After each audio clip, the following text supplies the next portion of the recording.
大家好，萝卜别再炖着吃或者是炒着吃了。今天给大家分享一个秘制萝卜条的做法。农村有一位80岁的老奶奶，就靠这个萝卜条在城里买了3套房。关键是做法还非常的简单。首先准备2个清洗干净的白萝卜，去头去尾，然后再改刀切成5厘米左右的长段。切好之后再改刀切成薄薄的厚片，厚度大概在 0.8 厘米左右。切好之后再改刀切成条，全部切好之后装入大一点的碗中，在碗里面加入1勺白糖，再加入1小勺盐，然后用手给它抓拌均匀，给它腌一下，腌出萝卜里面的水分。这里面加入白糖来腌制，可以去除萝卜中的辛辣味，而且还可以使萝卜吃起来口感更加的脆爽。充分的抓拌均匀之后，先放一旁腌制1个小时左右。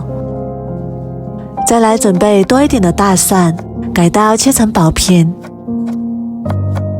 ，1小块生姜切成姜片。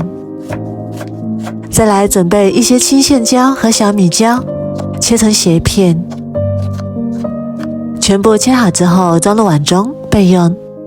接下来准备1个大碗，加入100克生抽、80克陈醋、10克白醋、1小勺盐、1小勺白糖，最后加入8碗清水，然后用勺子充分的搅拌均匀，把里面的白糖和盐搅拌至融化。然后锅中不用放油，把搅拌好的料汁倒入锅中，在碗里面加入1小把花椒、2个八角、2片香叶，然后开大火把料汁煮开。煮开之后再煮2分钟左右，把里面所有的食材的香味煮出来。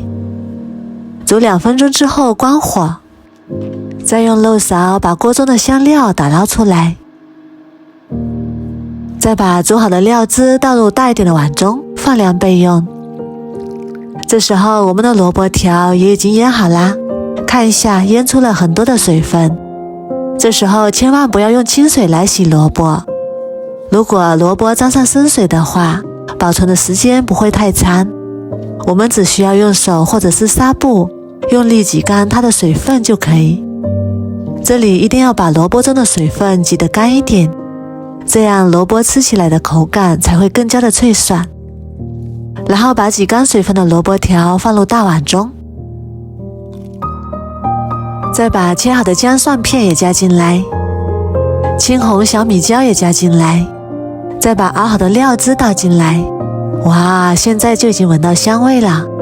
然后用手充分的抓拌均匀，让萝卜条都均匀的裹上料汁。搅拌均匀之后再用手压平整，让萝卜条都泡在料汁里，然后盖上保鲜膜给它密封起来，放在冰箱里冷藏，腌2个小时就可以吃啦。2个小时之后，我们的秘制萝卜条就腌好啦。我们给它翻拌一下，看一下这个颜色看起来就非常的有食欲。如果一次吃不完，也可以放在无水无油的密封罐里保存，然后放冰箱里冷藏，放上1年也不会坏。吃多少取多少也是非常的方便，这样腌出来的萝卜条口感酸辣脆爽。早餐用它拿来配粥和馒头都是非常的美味，最主要是做法还非常的简单。如果你也喜欢，赶紧收藏起来试试吧。我每天都会更新不一样的美食视频，喜欢我的视频就关注我吧，谢谢您的支持。